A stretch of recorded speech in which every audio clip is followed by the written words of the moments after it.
नमस्कार and I am welcome to all you Parth IAS. तो मेरे प्यारे डियर स्टूडेंट्स एंड व्यूअर्स, आज हम लोग पढ़ेंगे 3D फार्मूला, 2D फार्मूला और कुछ बेसिक फार्मूला जो हमेशा आपके एग्ज़ाम में क्वेश्चन बनकर आता है। वो फार्मूला हम लोग देख चुके हैं। आज हम लोग 3D फार्मूला पढ़ेंगे। तो 3D फार्मूला में हम सबसे पहले क्यूबॉइड पढ़ते हैं, घनाभ पढ़ते हैं, समझिए।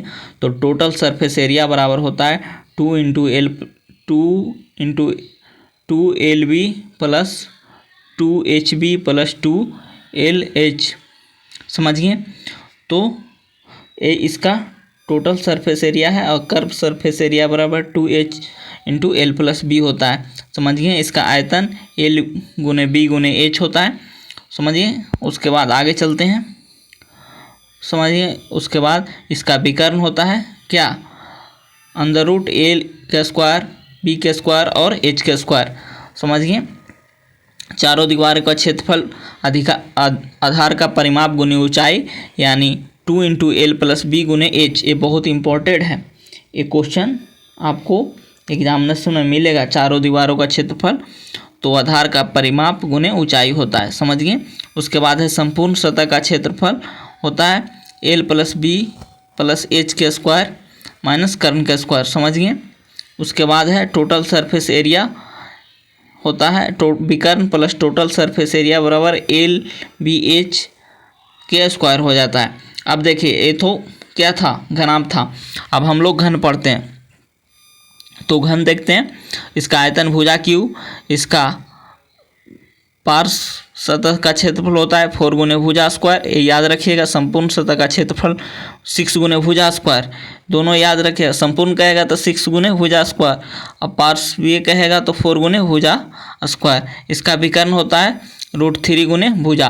तो इतना क्यूब से रिलेटेड था, इससे ज़्यादा नहीं आपको क्वेश्चन मिलेगा एग्जामिनेशन में, समझिए। इसके बाद होलो सिलेंडर।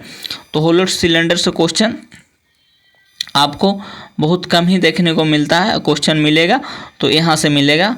धातु का आयतन निकाल रहेगा तो इसका एक फार्मूला होता है पाई, उसके बाद capital R square minus small r square into H। यही फार्मूला आपको एग्जामिनेशन में मिलेगा। ऐसे और सब फार्मूला इसको भी आप देख लीजिएगा, लेकिन क्वेश्चन यहीं से बनेगा, यही फार्मूला से, समझिए। उसके बाद कोण, शंकु है तो तिर्यक ऊंचाई पूछ देता है अंडर रूट H का स्क्वायर और किसका स्क्वायर, R का स्क्वायर। उसके बाद आयतन बहुत इंपॉर्टेंट है 1/3 पाई R स्क्वायर H। उसके बाद पृष्ठ का क्षेत्रफल पाई RL, ये इम्पोर्टेंट है, तीनों इम्पोर्टेंट है। शंकु में A, आयतन, तिर्यक ऊंचाई और वक्र पृष्ठ का क्षेत्रफल, समझिए। टोटल सरफेस एरिया से क्वेश्चन नहीं आता है, समझिए। तो इतना शंकु से रिलेटेड था। अब आगे चलते हैं। फ्रस्टम है तो इससे क्वेश्चन नहीं आता है, लेकिन आपको पढ़ना है तो ये देख लीजिएगा। इसका वक्र पृष्ठ और संपूर्ण पृष्ठ, यहाँ से क्वेश्चन आपको कभी मिल सकता है, लेकिन इससे क्वेश्चन नहीं आता है। हाँ चलिए, गोला से क्वेश्चन आता है। गोला का आयतन बराबर 4/3 पाई R3, इसका संपूर्ण पृष्ठ का क्षेत्रफल बराबर 4 पाई R स्क्वायर, समझिए। गोला को अंदर काट देने पर क्या में पाई R स्क्वायर में बढ़ जाता है। किसी गोला का 1/4 पार्ट करने पर टोटल सरफेस एरिया का कितना प्रतिशत अंतर होगा, तो इसका कोई अंतर नहीं होता, एक पूछा हुआ क्वेश्चन है।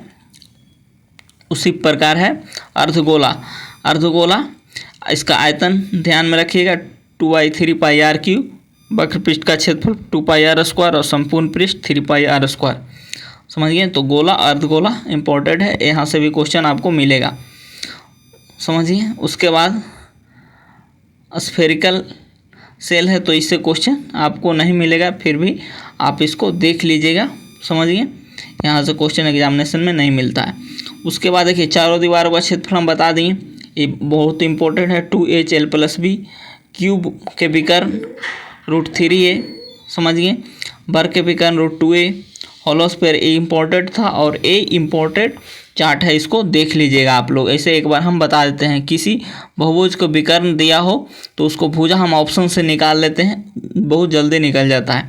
और ये हम आयत में पढ़ा चुके हैं, बाहर से रास्ता रहेगा 2WL प्लस B और 2W अंदर से रहेगा तो घटा देंगे 2W को, बाहर से रहेगा तो 2W को जोड़ देंगे और 2W से गुना कर देंगे। समझिए, बीचों बीच रहेगा तो L + B - W × W होता है। अब विकर्ण की संख्या रहेगा तो n × n - 3/2, जहाँ n भुजा, ये इम्पोर्टेंट है, n × n - 3/2 विकर्ण रहेगा। तब आंतरिक कोण निकालना रहेगा तो n × आंतरिक कोण में n - 2 × 180 डिग्री, ये आंतरिक कोण का फॉर्मूला होता है। अगर समय काम का हो तो हम उस समय पढ़ाएंगे। MDH = MDH, सेम काम रहेगा तो MDH = MDH लगा देंगे, निकल जाएगा। समझिए, अगर डिफरेंट काम रहेगा तो MDH/W, MDH/W, डिफरेंट काम में अलग अलग हो जाता है। हम एक यहाँ प्रश्न के माध्यम से भी बता दें हैं, जैसे 2 मैन 8 वोमेन किसी काम को 62 दिन में करता है, तो वो 2 मैन और 3 वोमेन कितना दिन में करेगा। तो देखिए ऊपर जितना भी है 5 × 8 × 6 कर देंगे, और नीचे कितना है तो देखिए इन दोनों का गुना कर देंगे, 5 × 15, 8 × 2 = 16, और उसी से डिवाइड कर देंगे, वही आंसर हो जाएगा। तो जितना भी हम फार्मूला बताएं वो बहुत इंपॉर्टेंट फार्मूला था, आपको एग्जामिनेशन में आपको यहाँ से क्वेश्चन मिलेगा। समझ गए, तो ये फार्मूला का लिस्ट था, आप लोग लिस्ट देखें, इससे ज़्यादा नहीं फार्मूला पूछेगा, 2D हो या 3D हो। अब हम इसके बाद अलजेब्रा का फार्मूला जो इम्पोर्टेंट है वो हम आपको बताएंगे, जहाँ से क्वेश्चन आता है। उसके बाद हम लोग सीधे अपने चैप्टर पर चल जाएंगे। वो जो इम्पोर्टेंट चैप्टर है, लाभ हानि, परसेंटेज, औसत, ये 4-5 गो इम्पोर्टेंट चैप्टर है, उसको हम लोग कंसेप्ट और ट्रिक और फार्मूला तीनों से देखेंगे और उसको पढ़ेंगे अच्छी तरह से। तो मेरे प्यारे व्यूअर्स, आज इतना ही। Thanks for watching this video.